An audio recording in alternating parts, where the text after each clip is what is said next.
Welcome everyone to the forum at Harvard School of Public Health. My name is Meredith Melnick and I am the health director at the Huffington Post. Today we are here to talk about why we overeat, the toxic food environment and obesity. And it is my great honor and pleasure to serve as moderator for this distinguished panel of leaders in the fields of nutrition, pediatrics, obesity, and public health.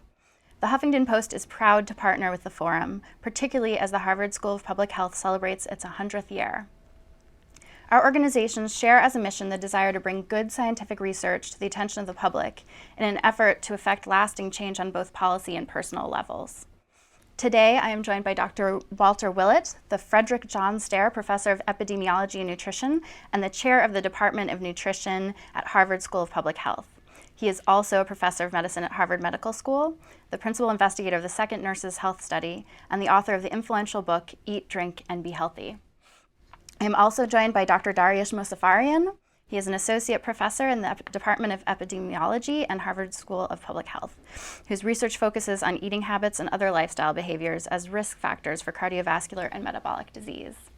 And I also have Dr. Michael Rich, who is the director of the Center on Media and Child Health at Boston Children's Hospital, and an expert in the influence of media in terms of childhood development, health, and behavior. Aside from his distinguished medical career, Dr. Rich was also a Hollywood filmmaker for more than a decade.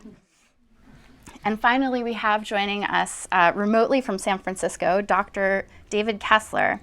He is the former commissioner of the U.S. Food and Drug Administration and serves as a professor in the Department of Pediatrics at University of San Francisco.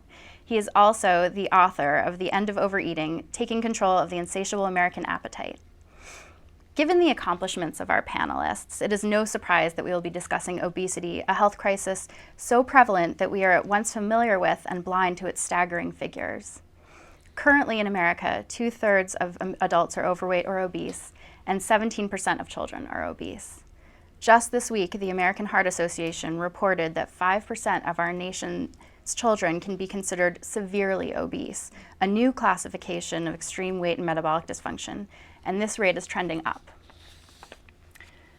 As you likely know, obesity is associated and is a risk factor for cardiovascular disease, high cholesterol, high blood pressure, type 2 diabetes, and some cancers.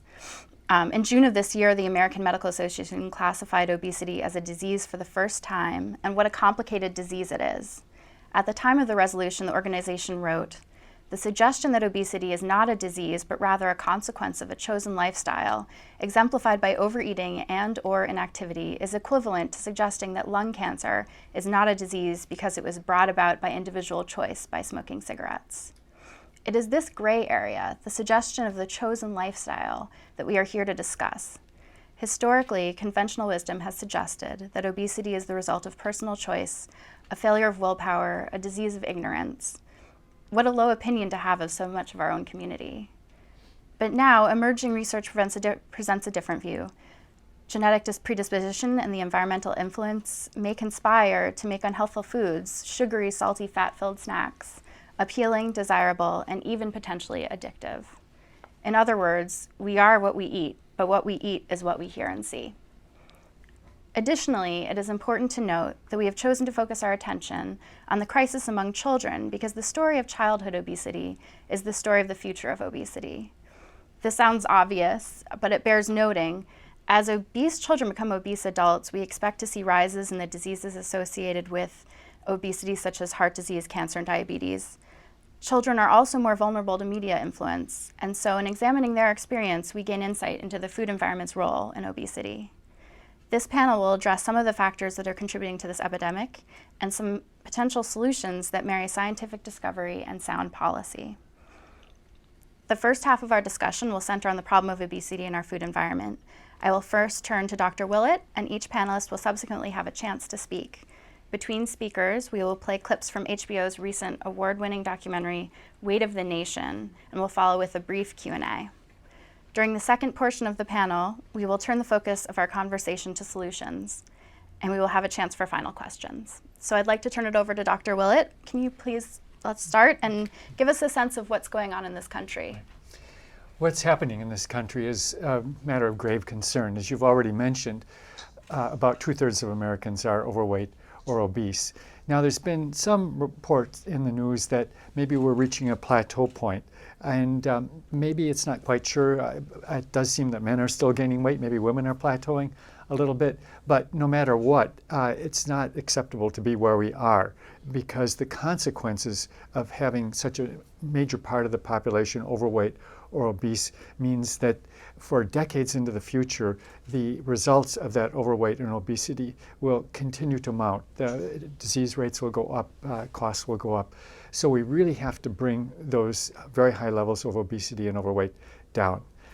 I think it may be worth taking a minute to just say something about this idea of toxic food environment.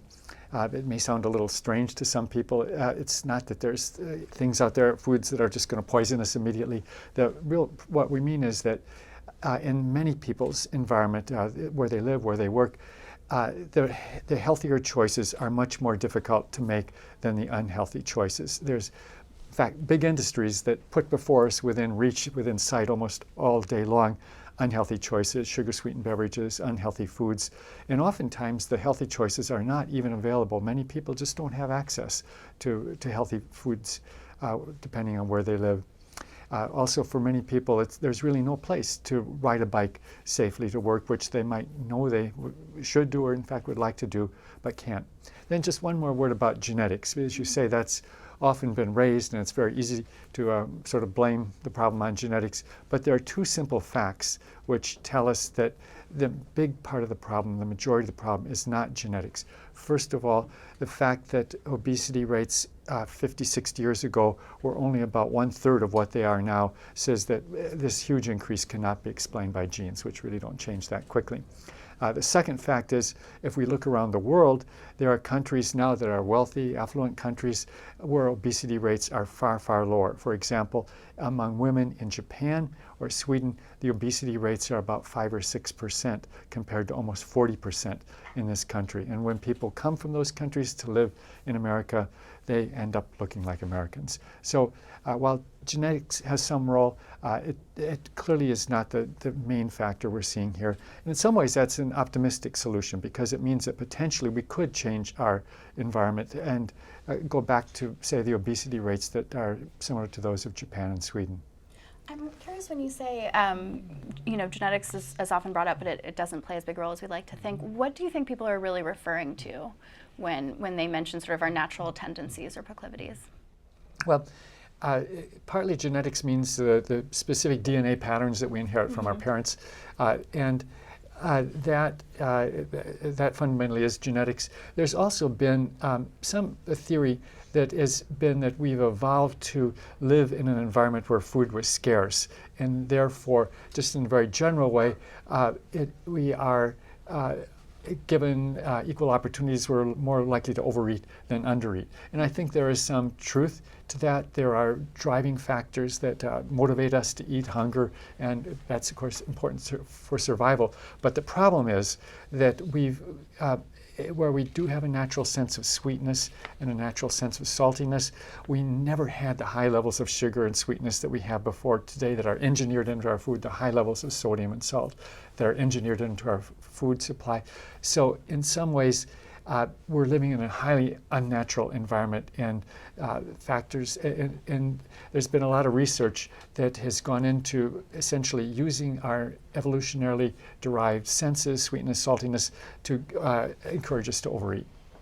And I think Dr. Kessler will probably talk about that, because he's thought a lot and written about that. Yes, well, I'm really looking forward to hearing that. But before we turn over to everyone else, we're going to play our first clip from the HBO series Weight of the Nation.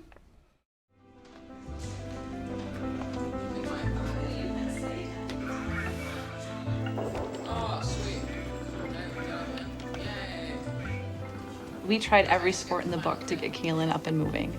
Right now, where kids socialize is online, through Facebook, on games. I mean, his friend time is sitting in a chair with his headset playing a video game.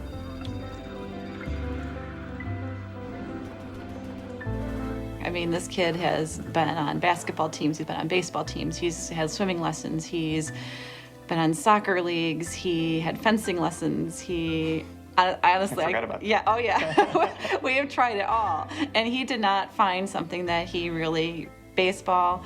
He did not find anything that he connected to. You'd never want to hear the news that things are less than optimal in your child's health.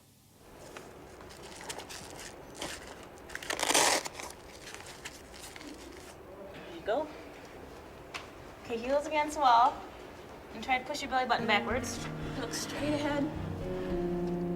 That's good. Slide down a little bit towards your feet. Okay, Kayla, it's important that you stay very still now for me. Kaylin was always a kid that would get a little wider, and then you get taller, and then you get wider, and you get taller. And there was a point that he wasn't keeping up with that same pattern. To have some of those tests come back and show that, yes, his cholesterol is elevated and his triglycerides are elevated, that's hard. I mean, that's hard to take because you think, well, those are adult problems. I mean, I have high triglycerides and, spotty cholesterol. Just coming to the level of your knees now, Kaylin. 2 minutes to go. You're doing a great job. He's a kid. He shouldn't be having these kinds of issues. We are almost done. Hang in there. So Dr. Mozaffarian, I want to turn to you. Obviously, this clip sort of focuses on the inactivity and how that might contribute to some of the metabolic dysfunction that more and more children are experiencing. And I'd love to hear from you just a little bit about what other factors could have been in play here, and if this is sort of part of a larger trend as they seem to imply. Yeah, so thank you. And thank you for hosting this forum with Harvard School of Public Health. I think that this clip really exemplifies the problem of searching for causes. People want to know the causes, and we need to know the causes to understand the solutions. And this child and his parents are trying to understand. We're doing all these things, where he's doing all these activities. Why is he gaining weight? And in my role as a cardiologist at Brigham and Women's Hospital, I see patients, adult patients, who are having similar problems. And so I think that the clip emphasizes the need to look for causes. And I think that his experience is quite similar to many children in that they're focusing on sitting down and activity and the problems of physical inactivity. And certainly kids are not as active as they should be in this country. But in terms of what's really the major driver in the US and most Western countries, the major driver of the obesity epidemic is diet, is food. And so I would guess in the case of this child that during all those basketball events and swimming events, they have these big breaks and they have all sorts of foods and snacks, and who knows what he's eating for breakfast, lunch, and dinner. And so he's exercising, but he's eating more than he's exercising. And I think that's really the major driver is diet. And so I think that the first theme that I think we really need to understand is what are the dietary priorities that are important in terms of what foods are important. And this is where the science has really come a long way in the last few decades. So I think that we used to think, well, it's just how much you eat. If just eat less and you'll be fine. It's just calories, just count calories. And we've learned that it's in some ways much simpler than that. In some ways it's more complicated. It's really the quality of what a person eats is what's important. And so we can't just focus on calories, but what are those calories? What are the types of calories people are eating? And that's a very different message than is out there right now, where people say just look on the back of the box and pick your food based on the servings per calorie. It's really the kind of food that's important. And the second thing in terms of the causes, in terms of diet quality, is if we want to define what a healthy food is, I think that the science is showing that we have to move away from these simple nutrient blames. So you mentioned sugar, salt, and fat. That's sort of become this mantra. That's not very evidence-based, that it's sugar, salt, and fat. It's really thinking about the whole food and how it's processed and how it's consumed. And so I think that they're more important than probably any individual ingredient is the extent to which the food is processed, how easily it's digested, its portion size. And so there's a large range of foods outside snacks, just what people are eating for dinner all the time, eating in restaurants all the time, both regular restaurants and fast food restaurants that are unhealthy because of extensive processing. And I think the low-fat craze led to this explosion of refined carbohydrates, grains, and sugars all together, both in the food and in terms of beverages. So I think that's important. The second important thing, I think, is we focused a lot on what not to eat, and I think we need to focus more on the good things to eat. And so rather than just focusing on the bad things in the diet that we have to get rid of, we need to emphasize the good things that should be increased. So fruits, vegetables, nuts, whole grains, and yogurt seems to be linked to weight gain. We can talk to less weight gain. We can talk about that too.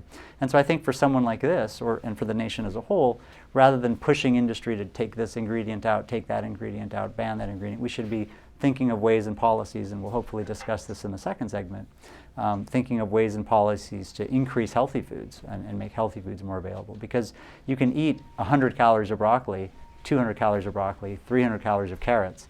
You don't have to count the calories. The more you eat, the better, actually. So we should be increasing our intake of healthy food. So I think that's very important. It's not to say that physical activity is unimportant. Of course, that's part of it. But since 1980, where the obesity epidemic really kicked in this country, it's really just been 30 years. Physical activity is more or less stable. And in fact, there's a segment of the population that's exercising more than ever, marathons and gyms and so forth. So diet's really the underlying major player of the problem in our country. So one part of the clip I thought was really interesting was the father sort of comparing his own health history to the child's health history. And I'm wondering if those are sort of have similar, obviously can't speak specifically, but generally speaking, would those have the same sort of causes? I mean, is the thing that's causing these sorts of metabolic dysfunction in children also the same thing that's causing it in adults? Yeah. So the first theme that I think is important that the clip highlighted is understanding what the right priority should be, and clearly it should be diet and foods and food quality. The second is understanding, as you said, the causes and the causes over time, because there's been a change since 1980 to now. And the 1950s and 60s and 1970s were not this golden age of lifestyle and this golden age of diet. I mean, if you think of the Happy Days, and they were always eating in the burger joint and getting shakes. And so we shouldn't think back that we were in the 1960s. We were all running marathons and exercising and eating super healthy food. So what's changed since 1980? And I think that what's changed, I think there's a pretty short list. And so I think, as I said, the low-fat craze has caused kind of an explosion of refined carbohydrates, potatoes, and sugars. Liquid calories have gone way up from 1980, especially sugar-sweetened beverages, but also energy drinks and iced teas and sweetened coffees. Consumption has increased dramatically. Television watching has gone up dramatically, and the marketing of the marketing abilities of television have increased dramatically, and so TV watching as a cause of poor diet has gone up dramatically. Sleep has gone down, and there's growing research that lower sleep leads to obesity. And then lastly, which gets maybe directly to your question too, I think there's growing evidence of generational effects for obesity, that a mother who's obese is more likely to have a child that's obese, and that could just be because of the household environment, but in animal experiments it seems to be there's also this biologic effect. Mm-hmm. And whether it's because of the placenta and how the placenta develops, or gut bacteria and what gut bacteria the mother passes on to the baby, or these other things, there's also generational effects. And so I think those 5 or 6 causes are the big players, and if we can target those big players, we can help reduce risk for both the parent and the child. That's great. And Dr. Rich, I'd like to turn to you to talk a little bit about the media element of this. So obviously in the clip, this young man is playing video games. There's been a lot of research, much of which you've done, that sort of deals with media minutes or hours and obesity. So I'd love to hear a little bit about your insights. Thank you. Well, interestingly, to go on what Dr. Muzaffarian said, TV watching has gone up dramatically, and not only that, but screens have gone up dramatically. It's not just TV. He was playing a video game and eating a Slim Jim, I might add, at the same time. But that being said, we've known for a couple of decades that there is what we call a dose-response relationship between the amount of TV watched and your risks of being overweight or obese. In other words, the more you do, the more fat you are likely to be. But what we don't know exactly is how that works. What we see now today is that young people between the ages of 8 and 18 are using media actively, on average, across the country for 7 hours and 38 minutes of every day. And because of multiple screens, they are actually exposed to 10 hours and 45 minutes of content every day. Much of that content is paid for and driven by advertising.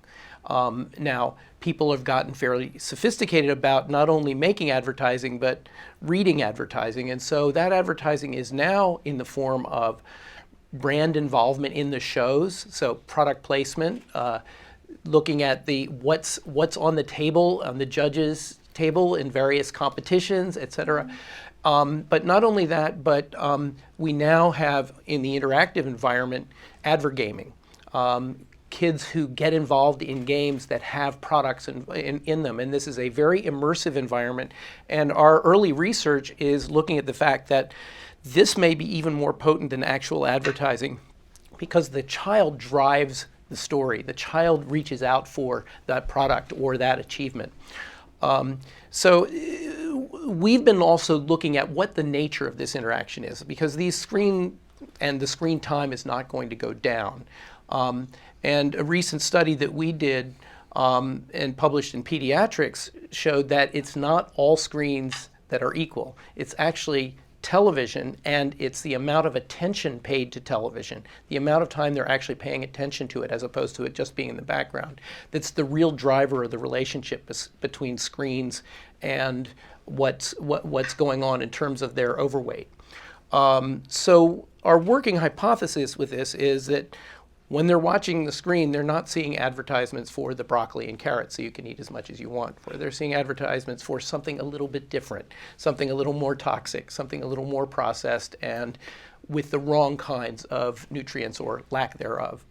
The other piece is what we saw in this clip is this is going on while they are distracted by what they're watching on screen. So in other words, they are stimulating eyes and ears and they're stimulating tongue, but they're doing it in a way that is distracted from their hunger and satiety cues. So they're not eating for physiologic reasons, they're eating for comfort reasons, for stimulus reasons in that setting, disconnected from their body signals. So I think that's an interesting issue. The other piece of this, as a pediatrician, that I worry about is that we know from developmental psychology that young children under the age of 7 or 8 cannot distinguish persuasive intent.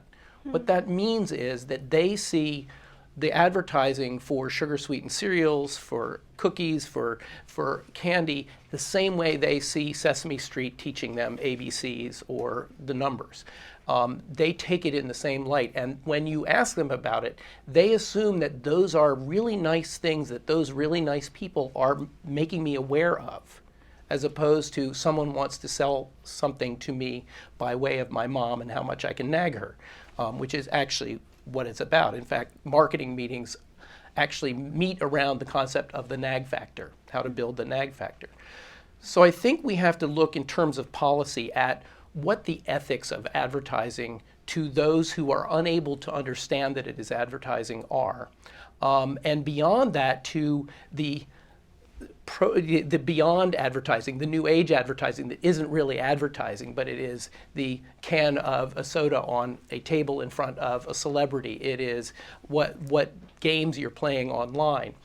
And we need to move toward an environment where we're being honest with the kids and with consumers, but particularly with kids, because one of the things we do know from science is that very early in life is when we form our expectations for the way food should taste, the things that I want, the things that I don't want. You know, we have to get through all those battles with mom to eat our veggies. You know, we have to do that because if we get to 6 or 7 or 8 and we've never had to eat broccoli, we may have missed the window of opportunity for developing that taste. And if we're filling that with other kinds of foods, those are the foods we're going to expect to eat.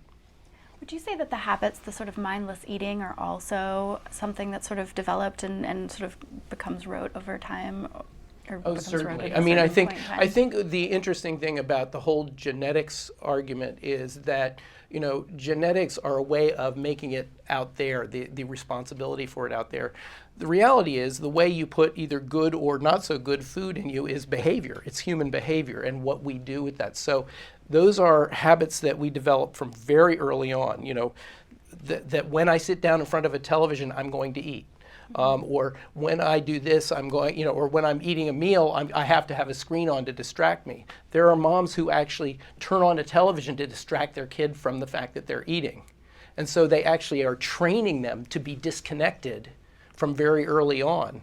And that can get the broccoli in when they're 4, but by the time they're 18 or 20 and they're eating on their own, they don't have the screen, they can't eat, or they eat without any controls when they're in front of the screen.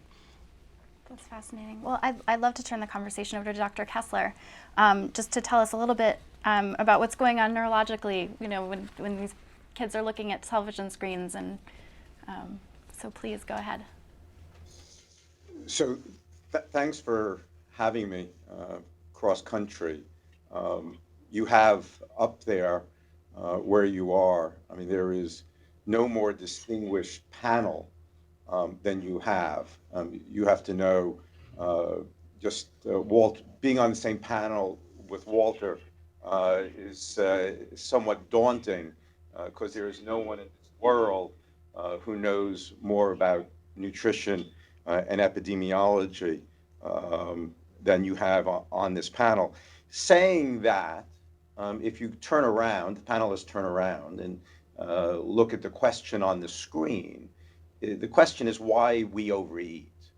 And I would argue that if this were an exam and you just read the answers that the panelists gave, the grades would not be very high, because I don't think we've answered that question. Right?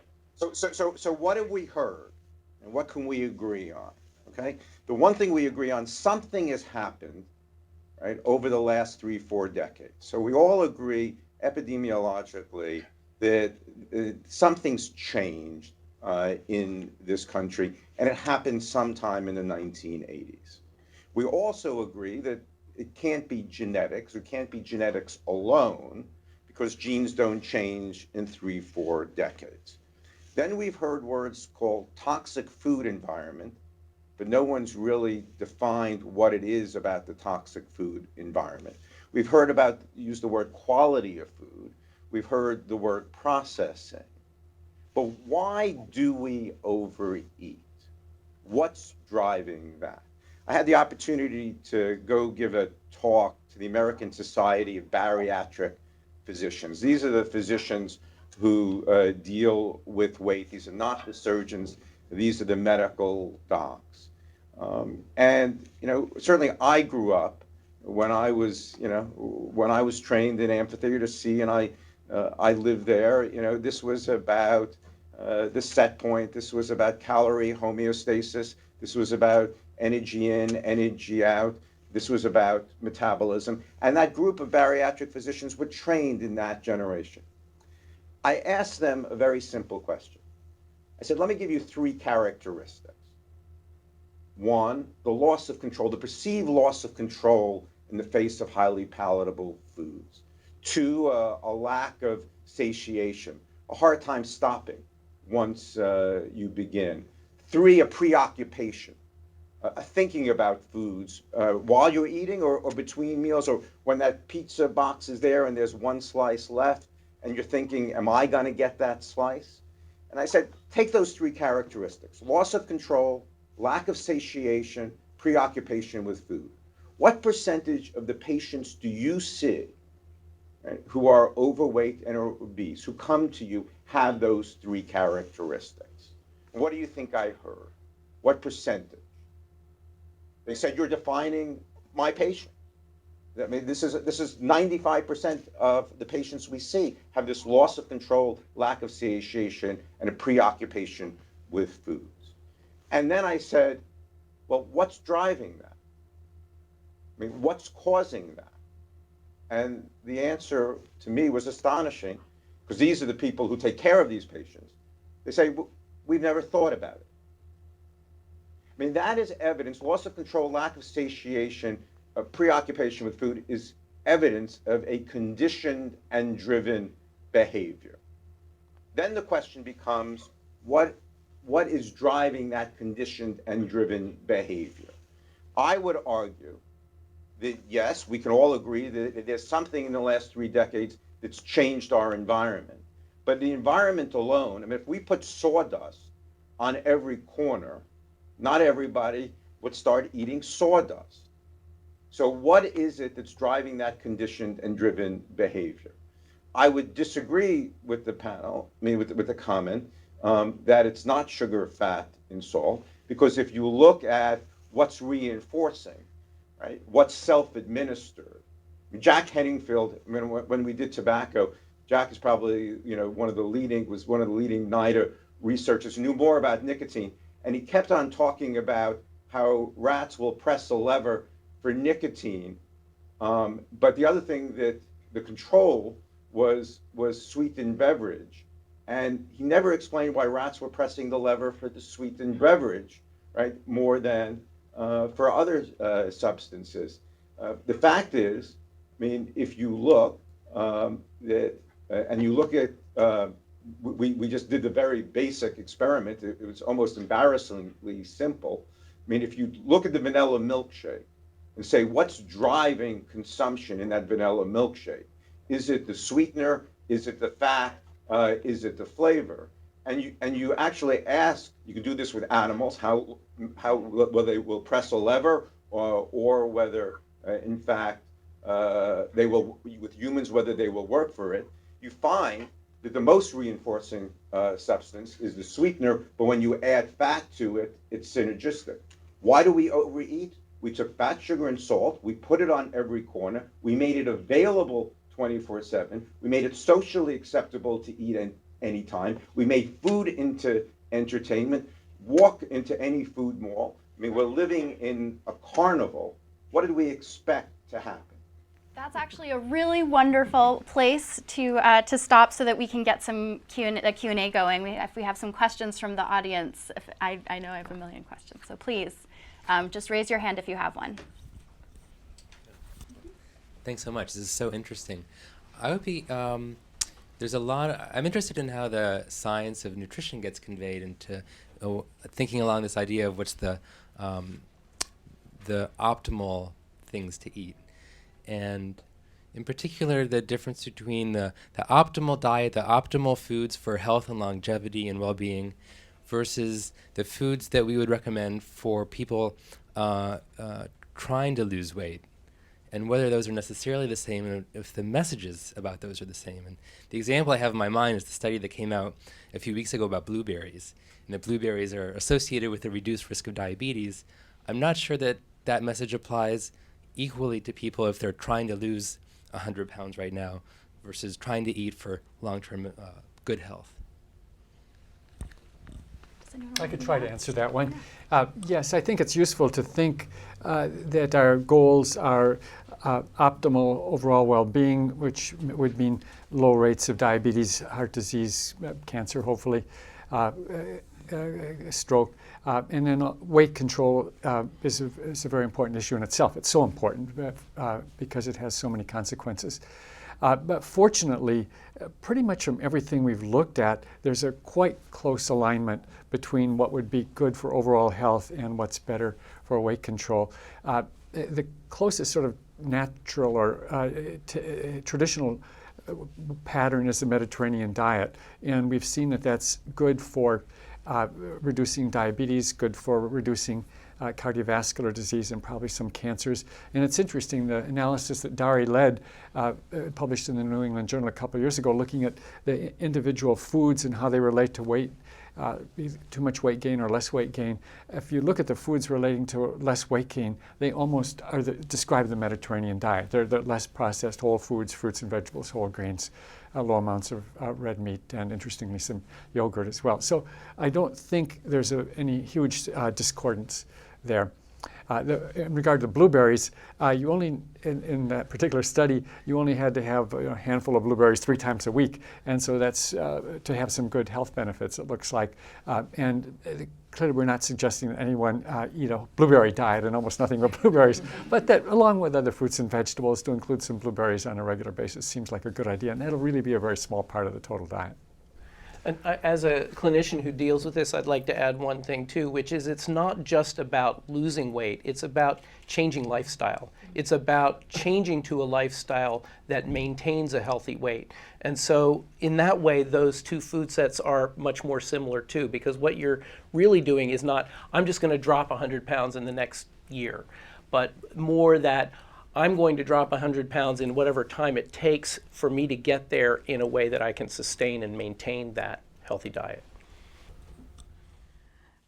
I have a kind of a 2-part question, and the first is, How well do you think we have communicated to the public about this issue of the toxic environment, and how well have we defined that to them? Especially, I guess the second part would be to an American public that really believes in individual agency and self-realization. I can maybe respond to that, and also partially respond to the prior question. So I think that it takes about 10 years for science to get to policy, and it takes about 10 years for the policy to maybe enter the consciousness, very crudely, more or less. And I think that what is out there in the public and what is out there in the policy doesn't yet reflect the best science, and that's just natural and takes time. And so I think that this will take time to get out to the public and to policymakers. But I think that the science shows that it's the types and quality of the food we're eating that are important, and that what's driving the types and quality of the foods we're eating is marketing, is probably the biggest player, portion sizes, television watching, low sleep, lots of changes in our environment that are driving that. The obesity epidemic was mentioned by Meredith at the beginning. Obesity used to be thought of by clinicians as totally a problem of individual will. But I think the rapidity of its increase across the population, not only in the US but across the globe, shows that it's not a problem of individual will. And I think children are the real bellwether for this problem, because there's a 5-year-old is not choosing to be obese. A 7-year-old is not choosing. So the fact that across all socioeconomic strata, across all races in the U.S., across all countries, in China, in Tanzania, children are becoming obese. In Italy, in the Mediterranean, children are becoming obese, shows you that it's not individual will, it's the environment. And so I think that it will take some time to explicitly define what it is about the environment that is causing it. I think we have a list of the top 5 or 6 things that are pretty solid, but we'll have to refine that list. And so I think that policymakers and countries like the US, where individual will is sort of sacrosanct, will have to realize that this is not just a problem of individual will. Yeah, could I respond to that a little bit too? And it actually brings in what Dr. Kessler was saying, and I quite agree with him. Actually, the underlying problem is probably research, and that's a little bit hard for us to swallow as researchers, but it's researchers done by the food companies, and they, you have to remember, their primary objective is to sell more of their product, and they are competing with everybody else in the food industry to make their product more seductive and to get people to eat more of it.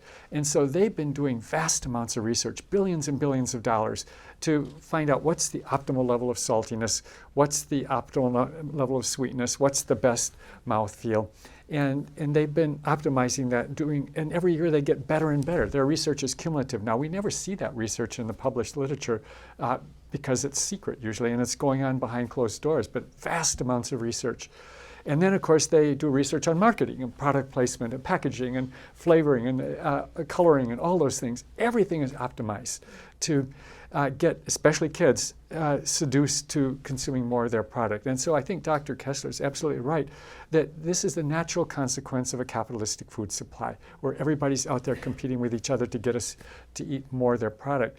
And I think we have to realize at some point there has to be some restraint or constraint on that, because kids are born like they always were. They have the same susceptibilities, and that balance between the power and the aggressiveness of the marketing and the products and their seductiveness gets more and more out of balance with the innate characteristics of children. So there is a real political issue there. If we believe that there's a we should have no restraints, the problem's not going to go away. It's only going to get worse. So especially when it comes to kids. In fact, what you realize, kids are being exploited. It's just as bad as having children in sweatshops. They are being exploited for profit. And we do have to develop some constraints, some restraints on this very aggressive process that is under which research is actually the principal factor. Or at least incentive to do something different. If not a restraint, then an incentive to go a different path. Well, the interesting thing One in regard both. and the interesting thing in regard to free will is look at how marketing is done. It is not marketing the product, it is marketing lifestyle. It is marketing, I'm not going to be constrained or restrained. I'm not going to do what mommy or daddy or the nanny state says. I'm going to do what I feel like doing. And virtually every product, food included, is marketed that way. I just want to maybe dig a little further with our panelists. What is it about? Because, I mean, let's stipulate that Walter is right, okay? I mean, I think the evidence of the Mediterranean diet, there is something close, is close to an optimal diet. What is it about that diet, right, that makes it different from the American diet? Obviously, the fat and sugar, fat and salt, fat, sugar, and salt, I mean, is not characteristic of that Mediterranean diet. Second is the degree of processing. And what is it about the degree of processing that's important? Right? The fact is that back 20, 30 years ago, food wasn't as highly, I mean, we used to eat whole foods. We used to eat, when we chewed foods, maybe there was 20, 30 chews per bite. By processing foods, a lot of advantages to processing foods, cheaper, longer shelf life, ship it over longer distances. But when food is highly processed, I mean, there's no substrate to it. I mean, there's no chewing. I mean, count the number of times that you chew a highly processed food. I mean, it goes down in a whoosh. Now make it super stimulating by adding fat, sugar, and salt to it. Now say, okay, we're going to take down when did we used to eat? We used to eat during mealtime. I mean, if you look, that's when the Europeans used to eat until fast food came. And, you know, certainly back in the 50s and 60s when I was growing up, we ate during meal times. We took down those barriers. Now we said it's okay to eat all the time. So I think that Mediterranean diet is right. But what's the difference? I mean, and it starts, I would argue, and maybe the evidence will not bear this out, right? But at the core of it is the fact we have the sweetest diet in the world. I mean, and the fact that even on the food label, and I you know, we can all go into the arguments about added sugar versus natural sugar. The fact is, I would put out the hypothesis that if our diet was not the sweetest diet in the world, we wouldn't have this obesity epidemic. Yeah, please. So I think that it's worth, I think that's a great way to think about the problem, is to compare optimal diets versus not. And I think it really helps us hone down on this question of fat, sugar, and salt. And so the first important point is that the traditional Mediterranean diet is much higher in fat than the US diet. So the US diet's about 35% energy from fat, 35%. The traditional Mediterranean diet is 44% energy from fat, 45% energy from fat. So right there, that you know, of course, is a problem with fat being a driver of the obesity epidemic. In many excuse me, just a second, Dr. Kessler. In many randomized trials, high-fat diets are better than low-fat diets for weight loss. So I think this issue of fat is clearly there's a difference between healthy fats and unhealthy fats for health and for weight gain. And in the United States, since 1970, 1980, fat intake has gone down as a proportion of calories, not gone up. Salt intake has stayed stable. So to blame salt or fat for the obesity epidemic, I think, is exactly backwards. Now, sugar, I agree that sugar is a problem, but sugar is no greater a problem than totally unsweetened refined grains. And it's the worry I have about just focusing on sugar. It gives the refined grains, gets them off the hook. So white bread, you know, all refined cereals that have no added sugar at all, they say 0 sugar on the panel. Those are just as bad. And when we've looked at, you know, populations of hundreds of thousands of people, the weight gain associated with Skittles is exactly the same weight gain as associated with cornflakes or white bread or a bagel. So to think that a bagel that has no sugar is different than, you know, candy is really misleading. And so Michael Moss actually wrote this great book, Fat, Sugar, and Salt, and it's a great book if you read it, because what it shows is that all of the products that were successful in that book, all of them, their fat, sugar, and salt content didn't change. What changed was the marketing. What changed was the branding. They went from one Prego to 10 kinds of Pregos. Coca-Cola hasn't changed its ingredients, and its sweetness is just the same as every other soda out there. Coca-Cola dominates because of its marketing. So the Moss book, although he intended to talk about fat, sugar, and salt, the title should have been Marketing, Advertising, and Promotion. That's really what's changed since 1980, and what I think Walter was talking about. So I think that it's true that they're making products that they're trying to be palatable for us, but their fat content has gone down, their sodium content is stable, and their sugar content has gone up, that's true. But what's really changed is that they're all around us, which I agree completely with Dr. Kessler. They're marketed in insidious ways. They're the easier choice, and it's harder to get the fruit or the vegetable or the other thing. And I was going to say portion sizes have gone up, and they're also being prepared by other people. So the proportion of foods that are being prepared outside the home, where we have much less control over their contents, has gone up. So I think that it's more complicated than just taste. Is I think the. Can I just respond? Sure. I think the fact is, I didn't say the problem was sugar. I mean, it was fat, sugar, or salt, just isolated. Right. The fact is that fat is nauseating. Right. I mean, you can only eat a certain amount of fat before feeling nauseated. But when you add to that fat, when it's fat and sugar, fat and salt, right? I mean, the fact is, I mean, I think we have the highest palatability. If you look at hedonic taste, if you look at what sustains eating and people keep on eating, right? The fact is, if you didn't have fat and sugar or fat and salt, right? I mean, together, right, you would have a normal satiation. Fat and sugar and fat and salt override that normal satiation.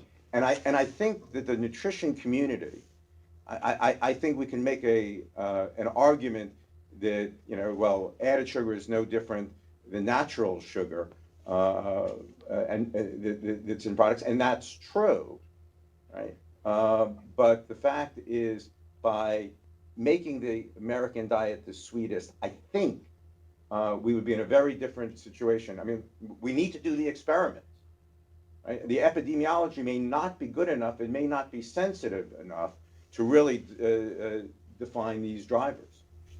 I think this is actually a wonderful place to play the second clip from the HBO show that we have, Weight of the Nation, which deals a lot with the sort of bedfellows of these elements, these ingredients. We talked about sugars, because if you drink a lot of sugar, that sugar turns into what? Fat. Yeah, which is very, very unhealthy for the body. And so I have a little demonstration here. If I can have some of the volunteers come up and help me with this.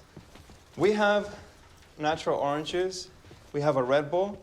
We have a Starbucks Frappuccino. So out of those, which one has the most sugar? Starbucks. The Starbucks, okay. How many teaspoons do you guys think it has? 5. Keep going. 12. Keep going. 15. Keep going. 20. 25. 25 teaspoons, 100 grams of sugar. In the Starbucks Frappuccino, the Coke and the Sprite have 17 teaspoons. The chocolate milk has 16. The orange juice has 10 teaspoons. A lot of parents think, juice is good for my kids, it has vitamin C. It has a little sprinkle of vitamin C, but it has a ton of sugar in it. If you're only gonna remember one thing from today, is to just stop drinking juice, stop drinking soda. You guys don't need it. Changing what we eat and drink, making it easier to do the healthy things, that's the sweet spot for public health. We have to change for children what good looks like. So Dr. Willett, I want to turn to you. Do you think that's an effective education method? Well, I think this is a part of the picture, and one thing that I think we understand now is that there's no magic solution. Dari is right. I think we need to understand what are the drivers of obesity, but then how do we implement that knowledge? How do we act upon that knowledge? And I find it helpful to think of the variety of places where we need to have action. Think even just reducing sugar-sweetened beverages, which research has shown that that is a very important contributor to the weight gain that we've had. It's not just talking about education and learning about the problem with sugar-sweetened beverages. That's part of the solution, but there are things, the places I think it's helpful to think about are schools, work sites, And I think we can probably talk more about the things that have been done in schools. There's been some great progress. There are work sites. We can change what's available or what's given a priority or create some price differentials. Healthcare system, that's often a place for education, but it's also a place where we should be putting into practice that hospitals are full of sugar-sweetened beverages. Now, why are they in hospitals? It's like, why was tobacco in hospitals? They shouldn't be there. There's the physical environment that we need to optimize for promoting physical activity. There's the food environment, which is the media and what people are hearing. It's part of what you're talking about. We need to have public health surveillance and to monitor what's going on. We need to do economic analyses, which can translate into policies as well. So there's all of these places where we need to have action. And if we only focus on one, it'll make a small dent in the problem. We really need to have people working all the way down the line, looking at all of these opportunities. Absolutely. So I'd love to just hear from everyone what your sort of policy, what's the next step, you know? Well, I'd also like to partially answer your question. One of the things that we've learned time and again in public health is that negative tactics such as this don't work. We learned that with the black lungs we showed to kids around smoking. We learned that with DARE and substance abuse. We've learned it time and again. It seems to work for us. If they can only understand how much sugar's in this, they'll stop drinking it. But we know that changing knowledge does not equal changing behavior. And they're still craving those sweet, those sweet beverages, sweet foods. And what we really need to do is take our cognitive desire for something healthier. I mean, look at the number of foods that are marketed saying all natural, and it's yogurt candy or something contains real yogurt. But so I think that we need to take the cognitive desire we have to eat healthier and actually connect it with the foods that we're actually giving to folks, and particularly to very young children, because that's when they develop the things that they like, the things that, the instincts they have for, I think I'll have an apple instead of, I think I'll have a candy bar. So I think that there's two ways to think about the obesity problem. One is, and the way we've always had traditionally thought about it, is how do we get people who are overweight or obese to lose weight? That's sort of the clinical problem. But I think just as in cardiology, we learned that 30, 40 years ago, we were focused on treatment of heart attacks. How do we save people's lives when they had a heart attack? And then we realized, this would be a little bit better if we actually just prevented the heart attack in the first place. And this concept of prevention has really taken hold and dominates cardiology now.